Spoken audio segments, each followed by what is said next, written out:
VOA World News. VOA 세계 뉴스입니다. 바락 오바마 미국 대통령과 시진핑 중국 국가주석은 25일 워싱턴에서 미중 정상회담을 갖고 북한의 핵 개발을 용인하지 않겠다고 밝혔습니다. 오바마 대통령이 이날 백악관에서 정상회담 뒤 가진 기자회견에서 북한을 핵무기 보유국으로 용인하지 않을 것이라고 밝혔습니다. 그러면서 오바마 대통령은 미국과 중국은 완전하고 검증 가능한 한반도의 비핵화를 평화적으로 해결한다는 공약을 재확인했다고 말했습니다. 오바마 대통령은 또 자신과 시진핑 주석이 북한이 유엔 안보리의 결의를 모두 이행할 것을 요구한다고 말했습니다. 이어 시진핑 주석은 한반도에서 긴장을 조성하거나 유엔 안보리의 대북 결의에 위배되는 어떠한 행동에도 반대한다고 밝혔습니다. 시진핑 주석의 이런 발언은 노동당 창건 70주년을 맞아 장거리 로켓 발사 움직임을 보이고 있는 김정은 정권에 대한 공개적인 경고로 풀이됩니다. 미중 두 정상은 이 밖에도 사이버 안보, 기후변화, 경제 이란 핵 문제 등 다양한 현안을 논의했습니다. 국제해사기구와 국제민간항공기구는 25일 북한의 장거리 로켓 발사와 관련해 북측으로부터 아무런 통보가 없다고 밝혔습니다. 두 기구는 북한으로부터 로켓 발사와 관련된 사전 통보가 있었냐는 VOA의 질문에 대해 아직 아무런 통보가 없다고 밝혔습니다. 북한은 다음 달 10일로 예정된 노동당 창건 70주년 앞두고 장거리 로켓 발사를 준비하고 있는 것으로 알려졌습니다. 북한은 지난 2012년 12월 장거리 로켓을 발사하기에 앞서 국제해사기구와 국제민간항공기구에 발사 기간과 추진체 낙하 지점을 사전 통보한 바 있습니다. 미국의 존 베이너 하원 의장이 정계에서 은퇴합니다. 미의회 하원 의장실은 25일 베이너 의장이 10월 말 하원 의장과 의원직을 모두 그만둔다고 밝혔습니다. 1990년부터 의원직을 맡아온 베이너 의장은 그동안 여러 현안을 둘러싸고 공화당 내 보수파들로부터 압박을 받아왔습니다. 특히 베이너 의장은 다음 주부터 시작되는 새 회계연도를 앞두고 연방정부 폐쇄 사태를 피하기 위해 보수파와의 타협을 위한 회의에 참석했던 것으로 알려졌습니다. 공화당 내 보수파들은 최근 저소득층 여성들의 낙태 시술을 지원하고 있는 여성보건단체에 정부의 예산 지원에 반대하며 이를 새 회계연도 예산안과 연계하려 하는 것으로 알려졌습니다. 베이너 의장도 여성보건단체 예산 문제에 대해서는 같은 입장이지만 정부 폐쇄에는 반대하는 것으로 알려졌습니다.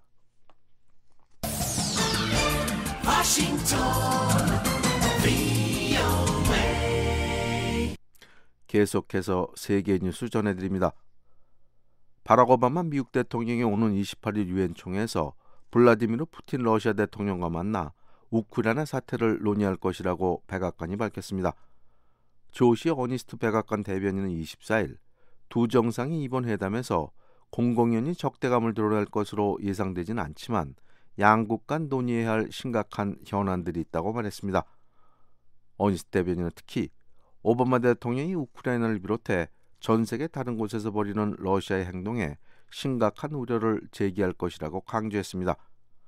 오바마 대통령은 시리아 내 러시아 군사력 증강에 대해 논의할 것으로 전망됩니다. 러시아는 이 같은 활동이 시리아 내 이슬람 순위파 무장 세력인 ISI를 소탕하기 위한 것이라고 주장하고 있습니다. 우크라이나가 동부 지역 폭력 사태와 관련해 러시아 항공기에 대해 영공 통과를 금지하기로 했습니다.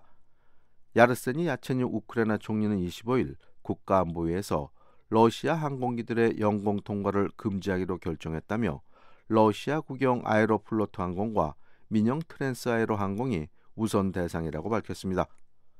야체누 총리는 이번 조치에 따라 러시아 국적 항공기들은 우크라이나 공항을 이용할 수 없으며 군병력과 장비를 수송하는 러시아 항공사도 전면 금지된다고 밝혔습니다. 우크라이나 앞서 지난주에도 국가안보를 이유로 러시아와 관련된 90여 개 기업과 단체 그리고 900여 명의 개인에 대해 제재를 단행한 바 있습니다. 유럽연합이 다음 달 7일부터 지중해에서 난민들을 인신매매하는 업자들에 대해 해상 단속을 강화할 방침입니다. 유럽연합의 페데리카 모게리니 외교 담당 최고대표는 25일 이 같은 계획을 발표하면서 준비가 완료됐다고 말했습니다.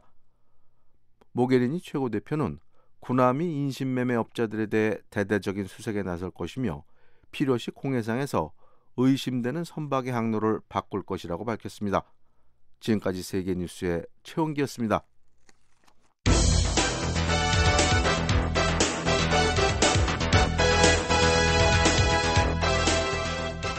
워싱턴 뉴스 광장.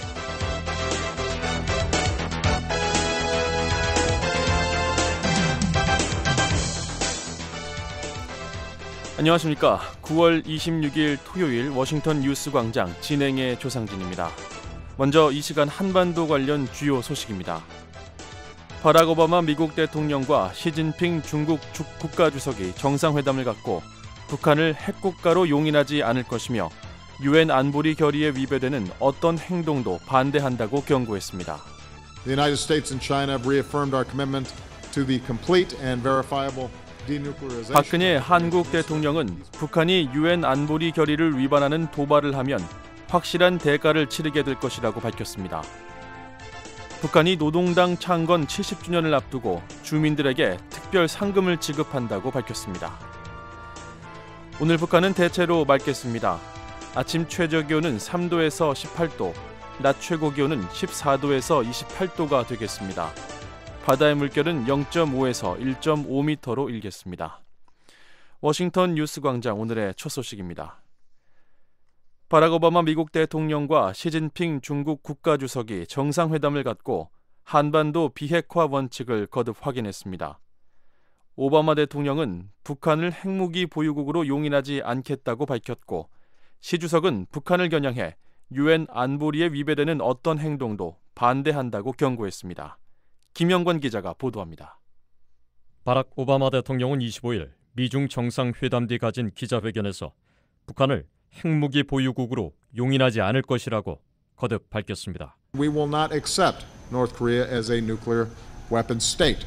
오바마 대통령은 미국과 중국은 완전하고 검증 가능한 한반도의 비핵화를 평화적으로 해결한다는 공약을 재확인했다며 이같이 말했습니다. The United States and China have reaffirmed our commitment to the complete and verifiable denuclearization of the Korean Peninsula in a peaceful manner. 오바마 대통령은 이어 자신과 시 주석은 북한이 유엔 안전보장이사회의 결의를 모두 이행할 것을 요구한다고 말했습니다.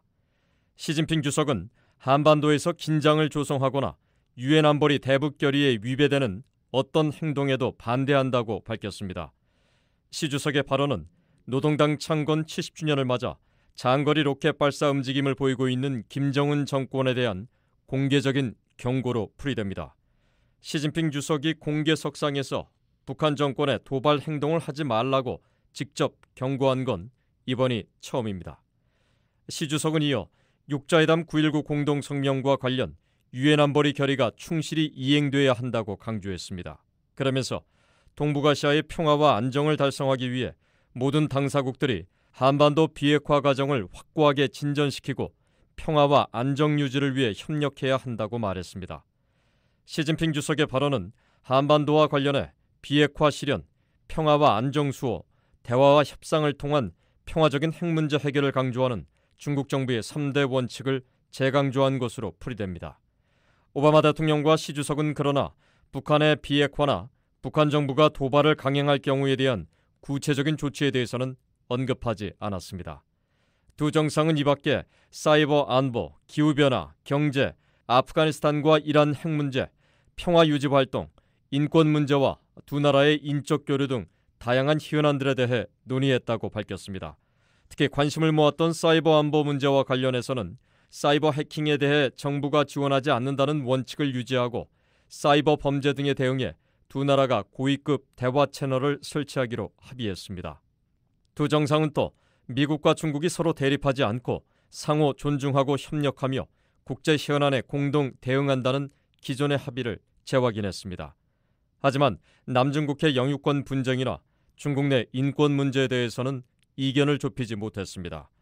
미국을 처음으로 국빈 방문한 시진핑 주석은 앞서 오바마 대통령의 환대 속에 백악관 앞에서 미 의장대 사회를 받는 등 공식 환영식을 가진 뒤 정상회담을 시작했습니다.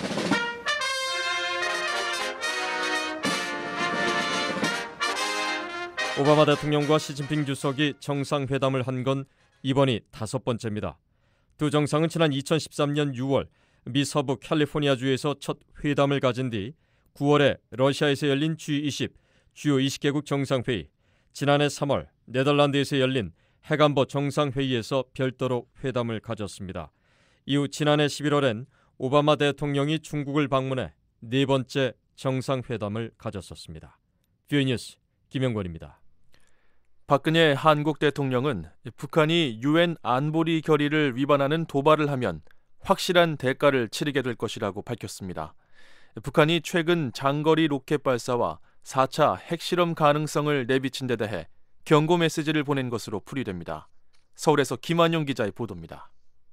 박근혜 한국 대통령은 유엔 총회 참석에 앞서 미국의 블룸버그 통신과의 서면 인터뷰에서 북한의 도발 가능성에 대해 엄중하게 경고했습니다. 현지 시간으로 24일 블룸버그 통신에 따르면 박 대통령은 북한이 유엔 안보리 결의안을 위반하는 도발적 행동을 계속한다면 확실한 대가를 치를 것이라고 밝혔습니다. 또 한국 정부는 미국 등 국제사회와 면밀히 공조해 북한이 호전적 행위를 하지 않도록 모든 외교적 노력을 경주하고 있다고 강조했습니다. 박 대통령의 이런 언급은 다음 달 10일 노동당 창건 70주년 기념일을 앞두고 북한이 장거리 로켓 발사와 핵실험 가능성을 잇따라 내비친 데 대한 강력한 경고로 풀이됩니다. 블룸버그 통신도 박 대통령의 경고가 지난주 북한의 위협적 발언의 수위가 높아진 데 대한 대응으로 나온 것이라고 해석했습니다. 또 박 대통령이 전 세계 지도자들이 유엔 총회에 모이는 가운데 북한의 핵 포기와 다자간 비핵화 회담으로의 복귀를 압박하기 위한 돌파구를 모색할 것으로 전망했습니다. 박 대통령은 또 만약 북한이 핵 포기를 결정한다면 국제사회와 함께 다양한 지원을 제공할 것이라며 핵과 경제 병진 노선의 포기를 거듭 촉구했습니다. 박 대통령은 다음 달 말 또는 11월 초 열릴 것으로 예상되는 한중일 정상회담과 관련해선 세 나라 정상이 북핵 등 주요 현안에 대한 이해를 높이고 북핵 대응의 공통분모를 확대하는 중요한 기회가 될 것이라고 말했습니다. 박 대통령은 이와 함께 집단 자위권을 행사할 수 있는 안보 법안을 통과시킨 일본에 대해 안보 법안과 관련한 일본 안팎의 우려를 잘 인식해야 할 것이라며 이 법안을 과도하게 확대 해석하는 것을 삼가야 할 것이라고 지적했습니다. 또 한국과 일본은 더욱 강력한 경제적 유대 관계로부터 이익을 얻어야 한다며 한국 정부는 양국의 상호 이익이 되는 관계를 강화해 양국 간 경제적 파트너십을 확장하기 위한 노력을 지속할 것이라고 덧붙였습니다.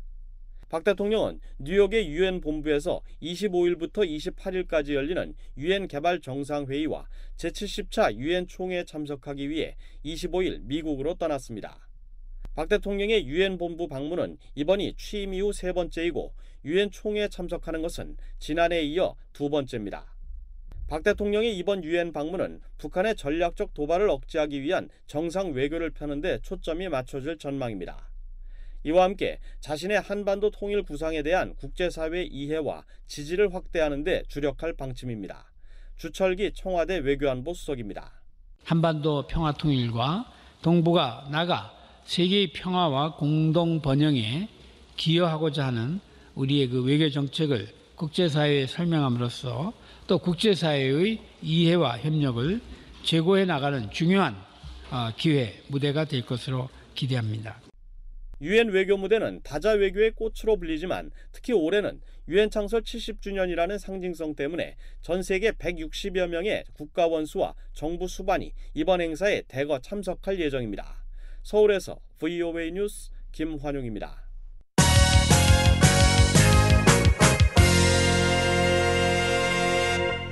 미국 정부가 9월 한 달간 세계 여성 정치범 20명의 석방을 촉구하는 캠페인을 벌이고 있습니다. 24일엔 북한 여성 정치범들의 사례가 집중 소개됐습니다. 조은정 기자의 보도입니다. 24일 미국 정부의 국제 인권 관련 정보를 총괄하는 웹사이트에 북한 여성 정치범들의 사례가 소개됐습니다. 미국 정부가 9월 한 달간 진행하는 세계 여성 정치범 20명의 석방 촉구 캠페인의 일환입니다. 해당 웹사이트와 UN 주재 미국 대표부 사회 연결망 서비스 등에는 9월 한 달 동안 주중에 매일 1명씩 20명의 여성 정치범들의 사례가 소개되고 있습니다. 하지만 다른 19명의 여성 정치범들의 실명과 사진이 공개된 것과는 달리 북한의 여성 정치범은 한 명으로 특정되지 않았습니다. We thought, you can't have a campaign to free political prisoners without focusing on the country that has a network of gulags that rivals. 사만사 파워 UN 주재 미국 대사는 VOA와의 인터뷰에서 북한의 수용소 체제는 옛 소련의 강제 수용소인 굴라그에 비견될 정도라며 정치범 석방 캠페인을 전개할 때 북한을 빼놓을 수는 없다고 말했습니다. 파워 대사는 하지만 특정한 북한인 여성 정치범을 선정할 수는 없었다고 말했습니다.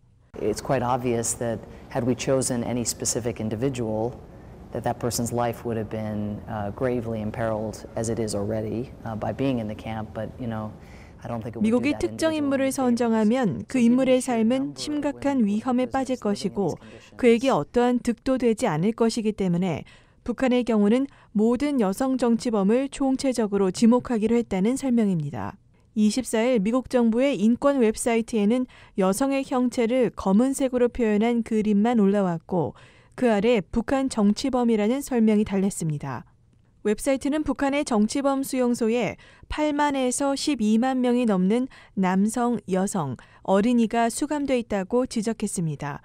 또 북한의 잔혹한 수용소에서는 기아와 강제 노동, 처형, 강간, 성폭력, 강제 낙태, 고문이 흔히 일어난다고 덧붙였습니다. 웹사이트는 북한에서 정치범 수용소에 수감되는 이유로 화폐 개혁 비판, 김일성이나 김정일의 얼굴이 들어간 신문 위에 앉는 행위, 김일성의 정규교육 부족을 언급하는 행위, 김씨일가의 사진을 훼손하는 행위 등이 있다고 지적했습니다. 이에 더해 일부는 특정 인물과 연관이 있다는 이유만으로 연좌제로 수용소에 끌려간다고 덧붙였습니다. 웹사이트는 특히 탈북자 김영순 씨와 그의 가족은 김정일 국방위원장의 부인 성혜림 씨와 연관이 있다는 이유로 정치범 수용소에 수감됐다고 소개했습니다. 그러면서 김영순 씨는 수용소에서 10년의 잔인한 시간을 견뎌냈지만 부모는 수용소에서 사망했고 김 씨는 마침내 석방된 뒤 2003년 탈북해 한국에 정착했다고 전했습니다. 미국 정부가 이번 캠페인을 통해 석방을 요구하는 20명의 여성 정치범에는 중국의 첫 여성 인권 변호사로 알려진 왕유 씨와 반체제 여성 언론인 가오유 씨, 노벨 평화상 수상자인 류 샤오보 변호사의 아내 류샤 씨 등 중국인 3명이 포함되어 있습니다. 이 밖에 에티오피아인 3명, 아제르바이잔과 미얀마, 베트남인 각각 2명, 이란과 에리트리아, 우즈베키스탄, 이집트, 우크라이나, 시리아 각각 1명에 대해서도 석방을 촉구했습니다. 미국 정부는 지난 1995년 중국 베이징에서 열린 UN 여성회의에서 베이징 선언과 행동 강령 등 여성의 권리 증진을 위한 중요한 조치가 취해진 지 20년을 맞아 20명을 선정했습니다. VOA 뉴스 조은정입니다. 북한은 노동당 창건 70주년을 앞두고 주민들에게 특별 상금을 지급한다고 밝혔습니다. 당 창건 70주년을 맞아 민심을 다독여 내부 결속을 다지기 위한 조치라는 관측입니다. 서울에서 김은지 기자가 보도합니다. 북한 관영 조선중앙통신은 25일 당 창건 70주년을 맞아 전체 인민군 장병과 근로자, 연금이나 보조금을 받는 모든 주민들에게 특별 상금을 수여한다고 보도했습니다. 특별 상금은 월 기준 생활비의 100%로 북한 당국이 주민들에게 월급을 기준으로 특별 상금을 지급하는 것은 이번이 처음입니다. 북한은 지난 1989년 세계 청년학생 축전 당시 직장에 다니는 주민들과 대학생들에 한해 특별 상금을 지급한 적이 있습니다. 한국통일부 정준희 대변인입니다. 특별 상금이라는 측면에서 또 범위를 불특정해서 다수에게 주는 그런 의미로 볼 때는 처음이 아니고요. 좀 더 확대를 했다, 군인까지도 확대했다라는 측면은 좀 더 다르다고 볼 수 있습니다. 조선중앙통신은 이번 결정이 지난 23일 발표된 최고인민회의 상임위원회의 정령에 따른 조치로 당을 위한 충정의 선물을 마련하기 위해 헌신적으로 투쟁한 인민들을 위한 것이라고 밝혔습니다. 북한의 이번 조치에 대해 한국 정부 당국과 북한 전문가들은 당 창건 70주년을 앞두고 민심을 다독여 체제 결속을 도모하겠다는 의도로 보고 있습니다. 통일부 정준희 대변인입니다. 당 창건 70주년을 앞두고서 주민들에 대한 격려, 그리고 또 체제에 대한 어떤 사기구취, 앙양, 배려, 그런 것들을 좀 선전하는 그런 목적은 있다고 봅니다. 하지만 북한 주민들의 1인당 평균 월급이 2,000원 안팎에서 많아야 6,000원가량으로 쌀 1kg을 겨우 구입하는 수준인 만큼 이번 조치로 북한 주민들이 실질적으로 느낄 경제적 효과는 그리 크지 않을 것이란 것이 대체적인 관측입니다. 지난해 말 탈북한 교직원 출신 탈북자 이모 씨는 상금으로 한 달 생활비를 준다 해도 평균 2,000원 안팎으로 2,000원가량인 교직원 월급으로는 쌀 0.5kg가량을 구입할 수 있는 수준이라고 말했습니다. 한국은행에서 북한 경제를 담당했던 이영훈 SK경영경제연구소 수석연구원은 북한의 특별 상금 지급은 북한 내에서 화폐 경제가 그만큼 많이 진전됐다는 것을 보여주는 조치로 보인다고 분석했습니다. 다만 현재 북한 내에서 북한 원화가 아닌 외화 사용이 보편화된 만큼 이번 조치로 인한 물가 상승 효과는 그리 크지 않을 것으로 전망했습니다. 서울에서 VOA 뉴스 김은지입니다. 한국통일부는 한국의 7대 종단 협의체인 한국종교인 평화회의가 남북 종교인 평화대회 개최 문제를 북측과 논의하기 위해 신청한 방북을 승인했습니다. 이에 따라 한국종교인 평화회의 관계자 8명이 오는 29일 개성을 방문해 북측 조선종교인협회 관계자들과 만나 남북종교인 평화대회 개최 시기와 장소 등을 협의할 예정입니다. 북측은 다음 달 중순 북측 지역에서 대회를 열자고 제안한 것으로 전해졌습니다. 통일부는 또 한국노총과 민주노총이 남북 노동자 축구대회 준비를 위해 오는 30일 개성에서 북측과 실무협의를 하겠다는 내용의 방북 신청도 승인했습니다.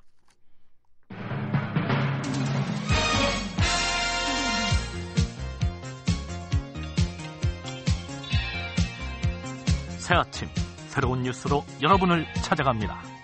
워싱턴 뉴스 광장.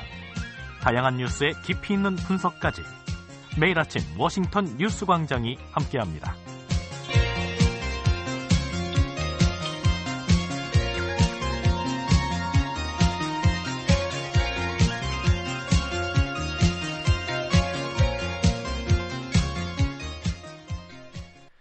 북한에서 일본어의 인기가 사그러들고 있다고 일본 언론이 보도했습니다.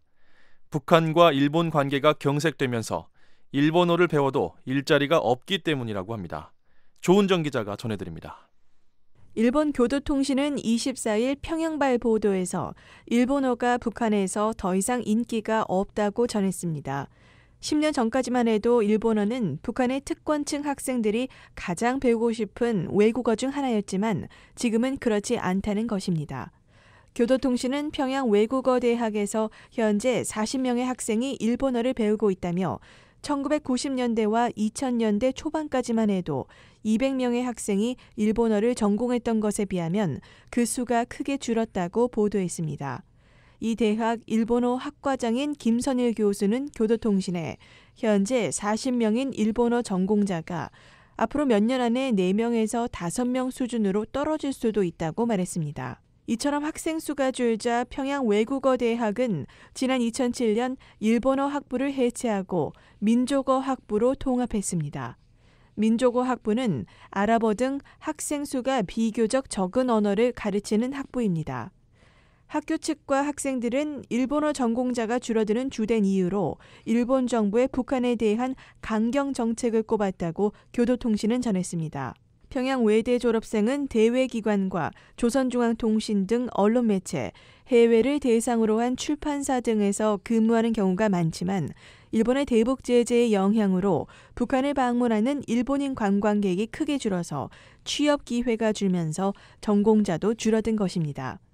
일본어 학과장인 김선일 교수는 1990년대 초 일본의 자민당과 사회당 대표단이 방북해서 조선노동당과 북일 국교 정상화를 촉구하는 3당 공동선언을 체결한 뒤 일본어 학습의 인기가 크게 올라갔었다고 회고했습니다. 일본과 교류가 늘어나고 일본어 관련 일자리도 많아질 것으로 예상됐기 때문입니다. 하지만 이후 북일 관계는 진전 없이 경색 국면만 지속됐고 일본어의 인기도 하락했다고 김 교수는 설명했습니다. 교도통신은 졸업반인 일본어 전공 5학년생 10명의 어학 수준이 매우 높아서 어려운 한자를 읽어내고 내용을 충분히 이해했다고 평가했습니다. 한 여학생은 교도통신에 어렸을 때부터 한자를 좋아해서 일본어 공부를 시작했지만 지금은 후회하고 있다며 일본 정부가 북한에 대해 적대 정책을 지속하고 있기 때문이라고 말했습니다. 이 학생은 동급생들 모두 자기와 같은 생각이라고 덧붙였습니다. 한편 교도통신에 따르면 평양 외대의 정원은 2,000명이며 23개의 언어를 가르치고 있습니다. 이 중 영어 전공자는 가장 많은 1,000명, 중국어 400명, 러시아어 200명이라고 교도통신은 전했습니다. VOA 뉴스 조은정입니다.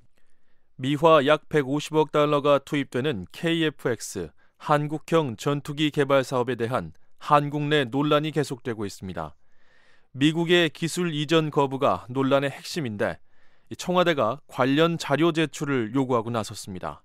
서울에서 한상미 기자의 보도입니다. KF-X 한국형 전투기 개발 사업.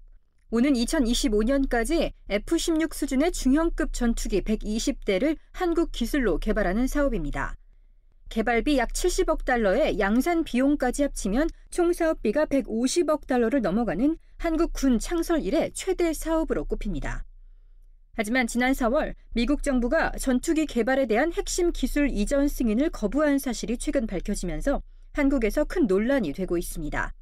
핵심 기술이 없는 상황에서 2025년까지 한국형 전투기를 개발한다는 목표 자체가 흔들리기 때문입니다. 이런 가운데 한국 청와대가 한국형 전투기 개발 사업에 대한 관련 자료 제출을 방위사업청에 요구하고 사업의 부실이나 비리 가능성에 관한 본격적인 검증에 나섰습니다. 민경욱 한국 청와대 대변인은 25일 기자들과 만나 청와대 민정수석실에서 전투기 개발 사업에 대한 사실 확인을 검토 중이라고 밝혔습니다. 청와대가 요구한 자료는 전투기 개발 사업 중에서도 주로 절충교역, 즉 군수품 수출국이 수입국에 제공하는 기술 이전 등의 혜택에 관한 것으로 전해졌습니다. 미국 정부가 이전 승인을 거부한 기술은 다기능 위상 배열 레이더와 적외선 탐색 추적 장비, 전자광학 표적 추적 장비, 그리고 전자전 전파 방해 장치 통합 기술 등 4개로 이번 사업의 핵심 기술로 꼽힙니다. 당초 한국 정부는 미국의 최신의 F-35 전투기를 도입하면서 로키드 마틴사로부터 전투기 사업에 필요한 기술을 이전받기로 했습니다. 하지만 21개 기술은 로키드 마틴이 넘겨주기로 했지만 가장 핵심적인 기술 4개는 미국 정부가 기술 보호를 이유로 수출 승인을 거부했습니다. 이에 대해 한국 공군은 처음부터 핵심 기술 이전이 어려울 것으로 예상했다고 밝혔습니다. 정경두 한국 공군 참모총장입니다. 4가지 장비에 대해서는 굉장히 첨단 핵심 장비이기 때문에 여러 가지 어려움이 있을 것으로 예견을 했습니다. 한국방위사업청은 미국이 이전 승인을 거부한 4가지 기술이 없어도 한국형 전투기 개발에 지장이 없다는 입장입니다. 한국에서 이미 관련 기술을 개발하고 있으며 제3국과의 협력으로도 기술을 획득할 수 있다는 겁니다. 장명진 한국방위사업청장입니다. 21개 항목에 대해서는 미 측에서 승인을 지금 하는 걸로 그렇게 협조가 됐습니다. 나머지 4가지 그 주요 품목은 미국에서 정식 거절이 되어 있기 때문에 저희들이 그 국내 기술을 활용하고 유럽 쪽에서 기술 협력을 통해 가지고서 이 국제 협력을 통해서 그 획득할 그런 기술도 있습니다. 장명진 방위사업청장은 아울러 25일 기자들과 만난 자리에서 한국형 전투기 개발 사업의 중요성을 잘 알고 있고 직접 관련 사안을 챙기려 한다며 조금만 믿고 기다려달라고 당부했습니다. 하지만 전투기 개발 사업의 핵심인 다기능 위상 배열 레이더를 한국 기술로 개발하더라도 이를 미국으로부터 이전받은 다른 기술들과 체계 통합하지 못하면 전투기 개발 시기가 목표인 2025년 이후로 늦어질 수밖에 없다는 여론이 커지고 있습니다. 서울에서 VOA 뉴스 한상미입니다.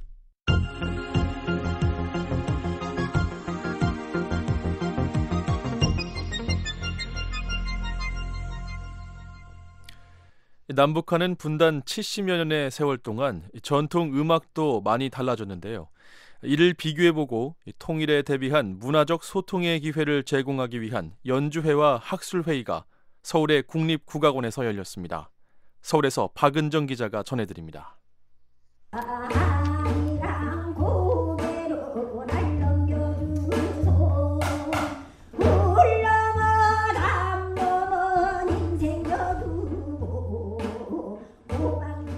지금 흐르고 있는 노래는 한국국립국악원 민속악단의 조경희 씨가 부르는 영천아리랑입니다. 이 영천아리랑은 북한의 음반에 자주 등장하는 곡인데요. 다음은 조총련계 가수 송명화 씨의 영천아리랑입니다. 산불집 끝내긴 신바람 난다. 아라린가 쓰라린가 아연천인가. 같은 영천아리랑인데도 창법과 느낌이 많이 다른데요. 분단 70년의 세월 동안 한국과 북한의 성악은 이렇듯 차이가 커졌습니다. 북한의 성악은 전통을 바탕으로 하되 서양 음악을 본떠 남녀와 고저 성부를 나누고 가사의 사회주의를 반영하고 있습니다. 발성도 탁한 소리를 멀리하면서 판소리 또한 그 모습을 감췄는데요. 한국의 국립국악원에서는 24일 제2회 북한음악 연주회 및 학술회의를 개최하고 분단 70년간 달라진 북한의 음악을 조명했습니다. 국립국악원에서는 지난해부터 북한의 음악 연주회와 학술 발표회를 이어오고 있는데요. 국립국악원 천연식 학예연구사의 얘기를 들어봤습니다. 저희가 작년에 이어서 2회째인데요. 작년 같은 경우는 북한의 민족 기악이라는 이름으로 저희가 처음으로 국악원에서 북한음악을 가지고 학술대회와 연주회를 개최했고요. 올해는 2회째를 맞이해서 북한의 민족성악이라는 주제로 학술회의하고 연주회를 개최하게 됐습니다. 전면적으로 이렇게 교류들이 좀 제대로 이루어지지 않아서 그렇지 80년대부터 시작해서 특히나 남북 정상회담 2000년 정상회담 이후로는 교류 경원들도 상대적으로 많이 진행이 됐었습니다. 그래서 좀 시간이 지나서 그렇지 그때는 이런저런 관심들이 좀 있었는데요. 그것들이 좀 한풀 꺾인 측면이 있는데 통일을 바라보는 입장에서는 이웃이자 한민족으로서 서로에 대한 이해를 높이는 것이 통일을 가는 지름길이라고 생각합니다. 이번에는 경기 민요인 창부타령을 비교해 보겠습니다. 먼저 북한식 창부타령인데요.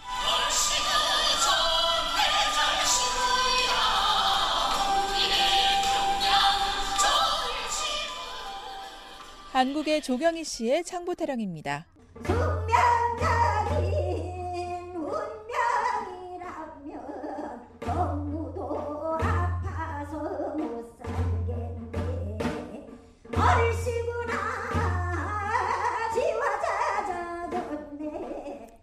가사와 음색의 차이가 큰데요. 조경희 씨의 얘기를 들어봤습니다. 저희는 통성으로 소리를 하기 때문에 그 음역에 한계가 있거든요. 근데 북한 발성은 두성으로 소리를 내기 때문에 그 음역의 폭이 굉장히 넓고 그 반면에 그 기본적인 선율만 가는 노래인 것 같아요. 그러니까 저희와 정확히 반대된다고 보시면 되겠어요. 서양 발성을 쓰고 한국은 비교적 옛 소리를 지키고 있다면 북한은 체제 찬양 내용을 반영하면서 가사 내용을 많이 바꿨는데요. 주로 사회주의 문학 예술 작품을 바탕으로 하고 그 위에 북한 현대사회의 모습을 담았습니다. 또한 서양식 음악을 받아들여 상대적으로 한국의 민요보다 떨고 꺾는 식임새가 많이 사라졌는데요. 국립국악원의 천연식 학예연구사의 설명을 들어봤습니다. 말하자면 사회주의 국가라고 할 수 있기 때문에 국가의 그러니까 정책적으로 북한 주민들의 감성에 맞는 음악들을 보급할 필요가 있고 또 정권 차원에서는 또 선전선동의 차원에서도 국가적인 음악들을 서양 일제강점기 때 서양 음악이라든지 그런 것들을 통해서 우리 한국 사람들의 감성이 어느 정도 바뀐 측면들을 적극적으로 반영하다고 볼 수 있습니다. 이번 연주회를 통해 조경희 씨는 우리 전통음악을 지켜가는 선에서 현대화시킨 북한의 음악에 대해서 긍정적으로 평가했는데요. 그들의 발성을 좀 배우면 이렇게 젊은 층이나 이런 부분을 많이 이렇게 확대될 수 있을 것 같아요. 사실 저희 민요는 특히 젊은 사람들이 부르기에는 굉장히 어렵거든요. 따라 부르기가. 근데 저런 식으로 하다 보면 대중화가 많이 될 것 같아요. 조경희 씨는 이렇게 많은 차이점을 갖고 있는 남과 북의 민요지만 아직은 공통점이 남아있다고 하는데요. 그래서 제가 오늘 들어보니까 그 서로 발성과 식임새는 많이 다르지만 가는 그 기본 선율은 똑같은 것 같아요. 그래서 저희가 이런 기회를 자주 주어지면 서로의 공통점을 찾아서 좀 많이 이렇게 발전시킬 수 있는 계기가 될 수 있을 것 같네요.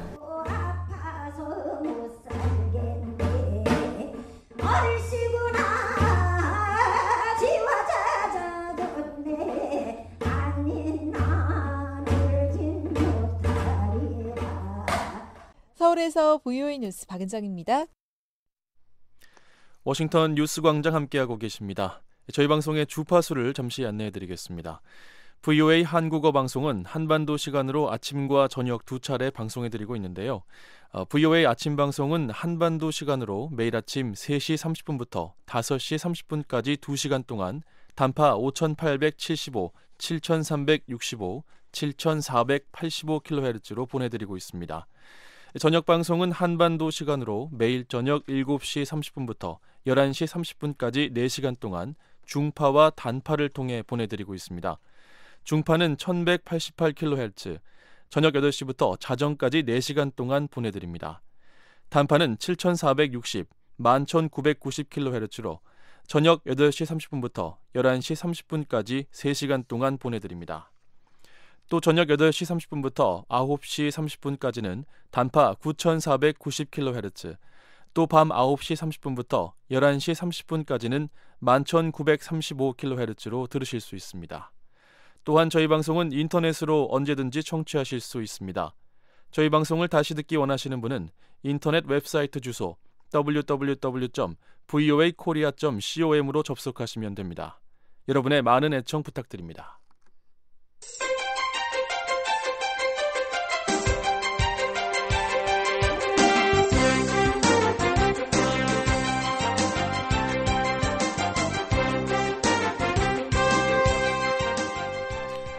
세계 여러 나라의 주요 소식을 전해드리는 지구촌 오늘입니다. VOA 김현진 기자와 함께 알아보겠습니다.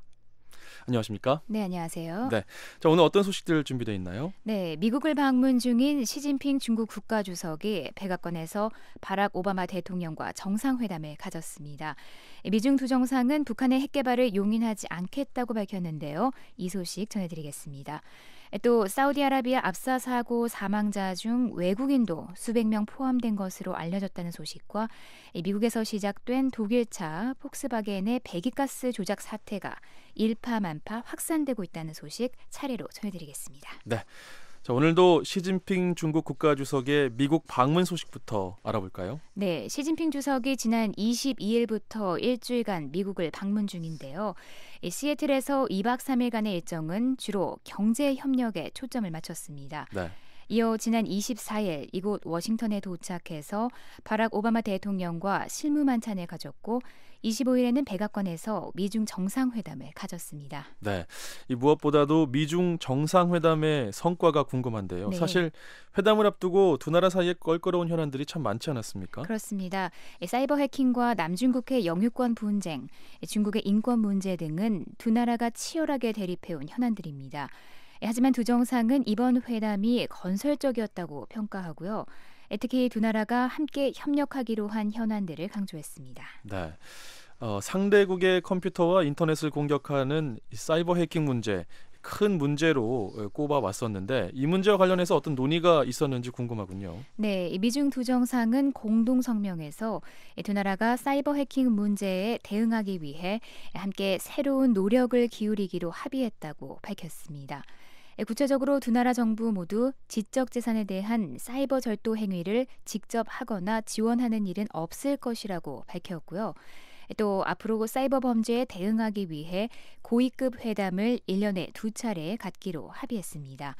앞서 미국은 중국 당국이 미국 정부와 기업에 대한 사이버 공격에 배후라는 의혹을 갖고 있었고 중국은 이를 부인해왔죠. 네, 이 사이버 해킹 문제와 함께 남중국해 영유권 문제도 이끌거런 의제 가운데 하나였는데 어떻습니까? 네, 시진핑 주석은 공동 기자회견에서 중국은 남중국해 문제를 평화적으로 해결한다는 의지를 갖고 있으며 해당 해역에서의 항해와 비행의 자유를 보호할 것이라고 밝혔습니다. 하지만 남중국해와 도서들은 역사적으로 중국의 영유권이 있다는 주장도 거듭 밝혔습니다. 오바마 대통령은 이 문제와 관련해 시 주석과 솔직한 대화를 나눴다면서 모든 나라의 항해와 비행의 자유가 보호돼야 한다는 점을 강조했다고 말했습니다. 또 중국의 남중국해 건설에 대한 우려도 거듭 전달했다고 밝혔습니다. 네. 이 북한의 장거리 로켓 발사 문제 또 핵 문제 이 문제도 거론이 됐다고요. 네, 오바마 대통령과 시진핑 국가주석은 이날 한 목소리로 북한의 핵 개발을 용인하지 않겠다고 밝혔습니다. 오바마 대통령은 이날 백악관에서 정상회담 뒤 가진 기자회견에서 북한을 핵무기 보유국으로 용인하지 않을 것이라고 밝혔습니다. 그러면서 오바마 대통령은 미국과 중국은 완전하고 검증 가능한 한반도의 비핵화를 평화적으로 해결한다는 공약을 재확인했다고 말했습니다. 네. 오바마 대통령은 또 자신과 시진핑 주석이 북한이 유엔 안전보장이사회의 결의를 모두 이행할 것을 요구한다고 말했습니다. 또 시진핑 주석은 한반도에서 긴장을 조성하거나 유엔 안보리 대북 결의에 위배되는 어떤 행동에도 반대한다고 밝혔습니다. 시 주석의 이런 발언은 최근 장거리 로켓 발사 움직임을 보이고 있는 김정은 정권에 대한 공개적인 경고로 풀이되고 있습니다. 네, 강력한 발언들이 있었군요. 자, 두 정상이 협력한 또 강조한 이 현안들은 어떤 것들이 있는지 한번 살펴볼까요? 네, 기후변화 대응이 가장 눈에 띄는데요. 이번 정상회담을 계기로 양국 간 협력을 더욱 강화하기로 했습니다. 특히 시 주석은 이번 정상회담을 계기로 오염물질 배출을 줄이기 위한 탄소 배출권 거래제 도입을 처음으로 발표했습니다. 2017년에 도입할 계획입니다. 네.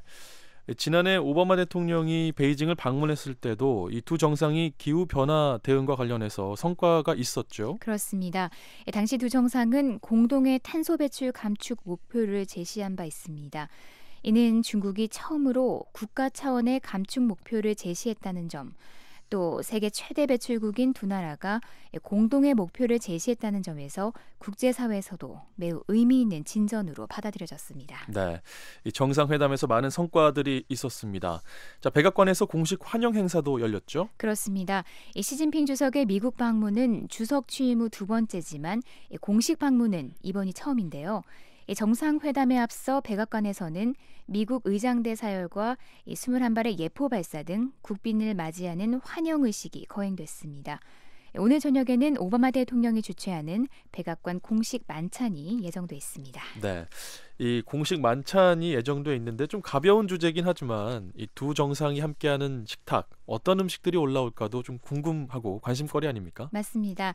그래서 미국 언론들도 관련 기사들을 많이 다루고 있는데요. 네. 만찬의 주 메뉴는 미국 동북부 메인주에서 잡은 바닷가재 요리라고 합니다. 여기에 콜로라도산 양고기 구이와 귀한 송로버섯을 곁들인 버섯 스프도 주요 메뉴로 포함되어 있습니다. 특히 시 주석 부부를 배려해서 이번 만찬 준비에는 미국의 중국계 유명 요리사가 백악관 요리사들과 함께 있는데요. 그래서 쌀국수 등 중국식 요리가 함께 나오고요. 만찬에 곁들일 술도 미국산 와인 등과 함께 중국 전통주인 소흥주 등을 함께 준비했다고 합니다. 네. 자, 정상회담을 마친 시진핑 주석 곧 뉴욕으로 가서 유엔 총회에 참석한다고요? 그렇습니다. 26일부터 28일까지 4일간 유엔 본부에서 열리는 제70차 유엔 총회에 참석하는데요. 주요 일정으로는 27일 유엔 개발 정상회의 참석과 28일 유엔 총회 기조 연설이 예정돼 있습니다. 특히 이번 연설은 주석 취임 후 첫 유엔 연설이라는 점에서 더욱 관심을 모으고 있습니다.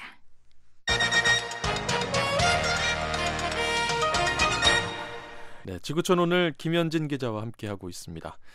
다음 소식 살펴보죠. 지난 24일 이 사우디아라비아에서 성지 순례 도중 발생한 압사 사고로 수백 명이 숨졌다는 소식을 전해드렸는데요. 이 사망자 중에 외국인들이 다수 포함된 것으로 드러나고 있군요. 네, 이 사우디 당국은 이번 참사로 717명이 숨졌다고 발표했는데요. 여기에 상당수의 외국인이 포함된 것으로 보입니다. 이란은 자체 집계 결과 자국민 131명이 숨진 것으로 파악했다고 밝혔고요. 인도와 인도네시아, 네팔, 터키 정부도 각각 많게는 수십 명까지 사망자나 실종자가 있다고 발표했습니다. 네, 참 안타까운 소식입니다. 이 사우디 성지 순례객 가운데는 평소에도 외국인들이 좀 많은 편인가 보죠? 그렇습니다. 사우디에는 매년 하지 기간을 전후로 일주일 정도의 기간 동안 전 세계에서 이슬람 교도들이 모여드는데요. 올해도 200만 명의 순례객 중 70% 정도가 외국인이라는 게 사우디 당국의 발표였습니다. 네. 그래서 이미 외국인 사망자도 많이 포함됐을 것으로 예상됐었습니다. 그렇군요. 사우디 순례 기간 동안 이렇게 많은 사람들이 모이다 보니까 거의 매년 크고 작은 사고가 발생하는 것 같습니다. 그런데 이렇게 그 전 세계 이슬람 교도들이 이 기간에 사우디를 찾는 이유가 뭘까요? 네, 이슬람 교리에 따라 이슬람 신자라면 평생 한 번은 이 하지 기간에 사우디 메카를 찾는 것이 신자로서의 의무 중 하나이기 때문입니다. 이번에 압사 사고가 발생한 미나도 이 메카에서 멀지 않은 곳인데요. 메카는 이슬람의 창시자 무함마드가 태어난 고향으로 이슬람의 발생지로 여겨집니다. 네. 이번 참사는 그 사탄의 기둥에 돌을 던지는 의식을 행하다가 발생했다고 하는데 구체적으로 어떤 의식입니까? 네, 이 의식은 미나의 자마라트 다리라는 곳에서 열리는데요. 다리라고 부르긴 하지만 실제로는 여러 층으로 된 대형 건축물입니다. 여기서 순례객들은 사탄을 상징하는 세 개의 대형 기둥에 작은 돌을 던지는 의식을 행하는데요. 이슬람 코란과 기독교 성경에 모두 등장하는 아브라함이란 인물이 자신을 유혹하는 사탄을 돌을 던져서 쫓아낸 데서 유래한 의식입니다. 그렇군요. 이 앞서서 이 의식을 행하면서 여러 차례 비슷한 참사들이 많이 있었다고요? 그렇습니다. 특히 지난 2006년 350명이 사망한 압사 사고가 발생한 후 사우디 당국이 더 많은 순례객들을 수용할 수 있는 새 구조물을 건설했는데요. 이번에 717명이 사망하면서 10년 만에 더 큰 대형 참사가 일어났습니다. 그동안 기록된 최악의 사고는 지난 1990년이었는데요. 메카에서 미나로 향하는 터널에 사람들이 몰리면서 압사 사고가 발생해 1,400여 명이 사망했었습니다. 네, 이 사고 원인을 두고 앞으로도 논란이 많을 것으로 예상이 되는데 이 사우디 정부는 이번 사고가 순례객들의 무질서 때문이다 이런 입장을 밝혔다고요? 네, 사고의 원인 중 하나라는 건데요. 사우디 내무부는 좁은 길에 순례객들이 몰리면서 위험한 상황이 벌어졌고 일부가 통제에 따르지 않았다고 밝혔습니다. 사우디 당국은 하지만 여전히 사고 원인을 정확히 밝히기 위해서는 포괄적인 현장 조사가 이뤄져야 한다고 밝혔습니다. 하지만 이슬람권 다른 국가들에서는 최근 사고가 잇따르면서 전 세계 순례자가 몰리는 행사에 사우디 당국이 제대로 대비를 못했다는 비판도 나오고 있습니다. 그렇군요. 이번 사건에 대해서 이슬람 국가들 사이에 갈등 조짐도 보이고 있다고요? 네, 앞서 이란 정부는 자국 순례객 131명이 사망했다고 밝혔는데요. 이란은 이슬람에서 시아파의 종주국이고 사우디는 수니파를 대표하는 나라입니다. 이란과 레바논 등 시아파 국가는 사우디 당국의 관리에 문제가 있다고 지적하고 있습니다. 특히 이들 나라 언론에서는 올해 사우디 왕족의 현장 방문을 위해 일반 순례객들을 통제한 것이 사고의 원인일 수도 있다는 의혹도 제기되고 있는데요. 사우디 정부는 이를 부인했습니다.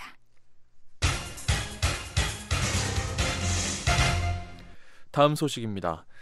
독일차 폭스바겐이 최근 미국에서 의도적으로 배기가스 배출량을 조작한 것으로 전해지면서 큰 타격을 입고 있는데요. 사태가 점점 확산되고 있다고요? 그렇습니다. 폭스바겐은 이번 주 초 배기가스를 조작한 차량이 미국에서만 50만 대, 전 세계에 모두 1,100만 대에 달한다고 밝혔는데요. 미국뿐 아니라 다른 나라에서도 폭스바겐 차량 소유주들 사이에서는 집단 소송도 제기되고 있습니다. 또 이번에 폭스바겐의 배기가스 조작을 처음 밝혀내는 미국의 민간단체는 다른 회사 차량에 대해서도 비슷한 의혹이 제기되고 있다고 주장하고 나서면서 파장이 일파만파로 커지고 있습니다. 네, 그렇다면 폭스바겐이 과연 배기가스를 어떻게 조작한 걸까요? 네, 해당 차량은 폭스바겐에서도 디젤 엔진을 장착한 차량인데요. 디젤 엔진은 힘은 좋지만 오염물질을 많이 배출한다는 단점이 있습니다. 네. 오염물질 배출을 줄이면 힘과 연비가 떨어지고요. 폭스바겐은 하지만 이런 단점을 개선한 엔진을 개발했다며 환경 기준이 상대적으로 엄격한 미국에서도 차량을 많이 팔았는데요. 미국 민간단체가 조사해보니 이 폭스바겐 차량은 검사소에서 검사를 받을 때는 매연가스가 기준치 이하로 나오지만 실제 운행 시에는 기준치보다 수십 배 많게 나왔다는 겁니다. 네. 과연 어떻게 그런 조작이 가능했을까 궁금해지는데 어떻게 했을까요? 네, 엔진에 특별한 소프트웨어를 설치했는데요. 보통 검사소에서는 차를 세워둔 채로 배기가스를 검사하는 점을 이용해서 차가 서 있을 때는 오염물질을 덜 배출하고 실제 주행 중에는 기준치 이상으로 나오도록 조작했다는 겁니다. 네, 자, 오늘은 여기까지 듣도록 하겠습니다. 지구촌 오늘 김현진 기자였습니다.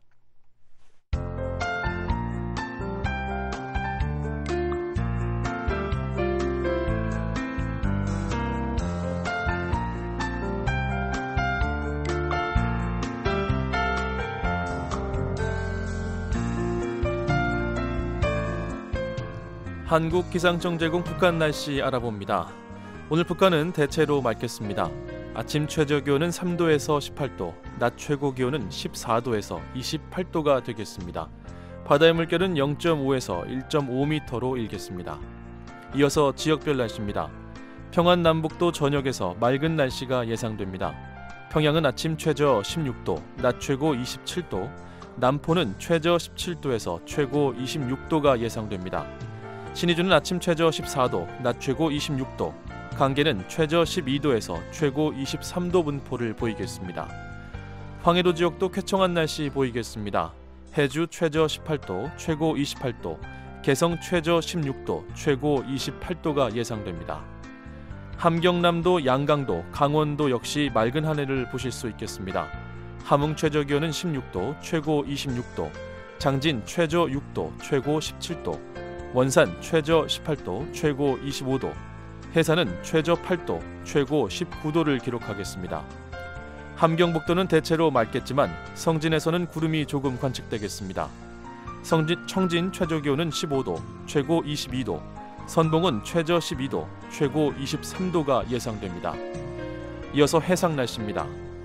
동해는 구름이 조금 끼겠고 동해 북부 먼바다에서는 오전 한때 비가 오는 곳이 있겠습니다.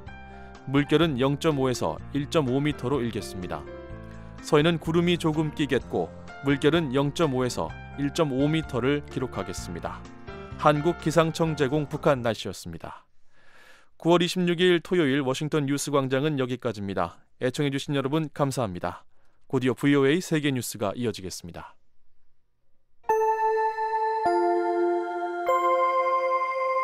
VOA World News. VOA 세계뉴스입니다.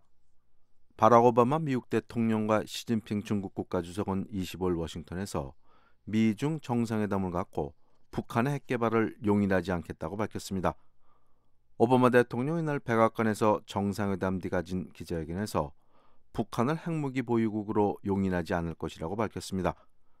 그러면서 오바마 대통령은 미국과 중국은 완전하고 검증 가능한 한반도의 비핵화를 평화적으로 해결한다는 공약을 재확인했다고 밝혔습니다. 오바마 대통령은 또 자신과 시진핑 주석이 북한이 유엔 안보리의 결의를 모두 이행할 것을 요구한다고 말했습니다. 또 시진핑 주석은 한반도에서 긴장을 조성하거나 유엔 안보리의 대북 결의에 위배되는 어떠한 행동에도 반대한다고 밝혔습니다. 시진핑 주석의 이런 발언은 노동당 창건 70주년을 맞아 장거리 로켓 발사 움직임을 보이고 있는 김정은 정권에 대한 공개적인 경고로 풀이됩니다. 미중 두 정상은 이 밖에도 사이버 안보, 기후변화, 경제, 이란 핵 문제 등 다양한 현안을 논의했습니다. 국제해사기구와 국제민간기구는 25일 북한의 장거리 로켓 발사와 관련해 북측으로부터 아무런 통보가 없다고 밝혔습니다. 두 기구는 북한으로부터 로켓 발사와 관련된 사전 통보가 있었냐는 VOA의 질문에 대해 아직 아무런 통보가 없다고 밝혔습니다. 북한은 다음 달 10일로 예정된 노동당 창건 70주년을 앞두고 장거리 로켓 발사를 준비하는 것으로 알려졌습니다. 북한은 지난 2012년 12월 장거리 로켓을 발사하기에 앞서 국제해사기구와 국제민간항공기구에 발사 기간과 추진제 낙하 지점을 사전 통보한 바 있습니다. 미국의 존 베이너 하원 의장이 정계에서 은퇴합니다. 미 의회 하원 의장실은 25일 베이너 의장이 10월 만 하원 의장과 의원직을 모두 그만둔다고 밝혔습니다. 1990년부터 의원직을 맡아온 베이너 의장은 그동안 여러 현안들을 둘러싸고 공화당 내 보수파들로부터 압박을 받아왔습니다. 특히 베이너 의장은 다음 주부터 시작되는 새 회계연도를 앞두고 연방정부 폐쇄 사태를 피하기 위해 보수파와의 타협을 위한 회의에 참석했던 것으로 알려졌습니다. 공화당 내 보수파들은 최근 저소득층 여성들에게 낙태 시술을 지원하고 있는 여성보건단체에 대한 정부의 예산 지원에 반대하며 이를 새 회계연도 예산안에 연계하려 하고 있는 것으로 알려졌습니다. 베이너 의장도 여성보건단체 예산 문제에 대해서는 같은 입장을 지지하지만 정부 폐쇄에는 반대하고 있습니다.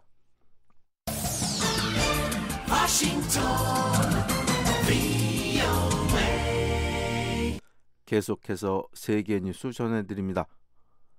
바락 오바마 미국 대통령이 오는 28일 유엔 총회에서 블라디미르 푸틴 러시아 대통령과 만나 우크라이나 사태를 논의할 것이라고 백악관이 밝혔습니다. 조시 어니스트 백악관 대변인은 24일 두 정상이 이번 회담에서 공공연히 적대감을 드러낼 것으로 예상되지는 않지만 양국 간 논의해야 할 심각한 현안들이 있다고 말했습니다. 어니스트 대변인은 특히 오바마 대통령이 우크라이나를 비롯해 전 세계 다른 곳에서 벌어지는 러시아의 행동에 심각한 우려를 제기할 것이라고 말했습니다. 오바마 대통령과 푸틴 대통령은 시리아 내 러시아의 군사력 증강에 대해서도 논의할 것으로 전망됩니다.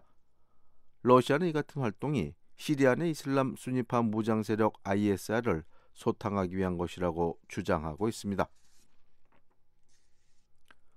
우크라이나가 동부 지역 폭력 사태와 관련해 러시아 항공기에 대해 영공 통과를 금지하기로 했습니다. 야르세니 야체누 우크라이나 총리는 25일 국가안보회의에서 러시아 항공기들의 영공 통과를 금지하기로 결정했다며 러시아 국영 아에라플로트 항공과 민영 트란스에러 항공이 우선 대상이라고 밝혔습니다.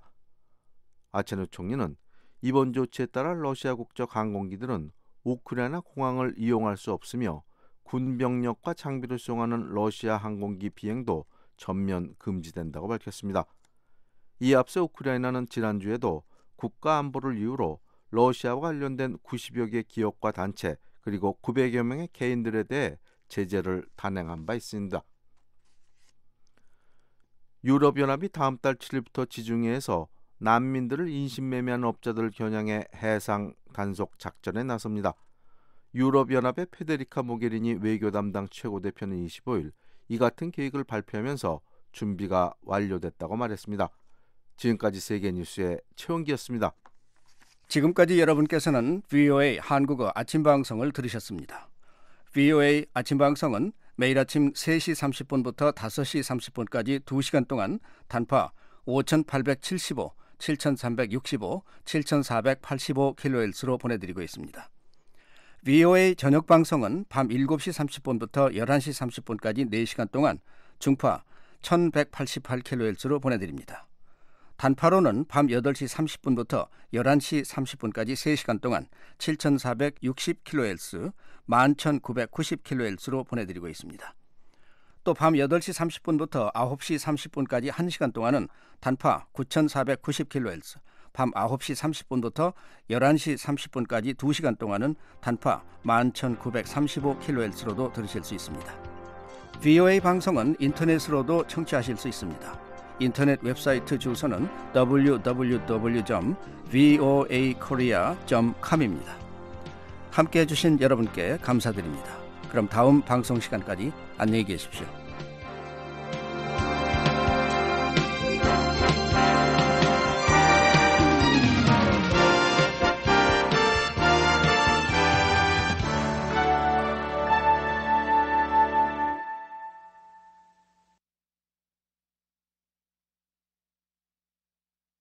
This program has come to you from the Voice of America, Washington.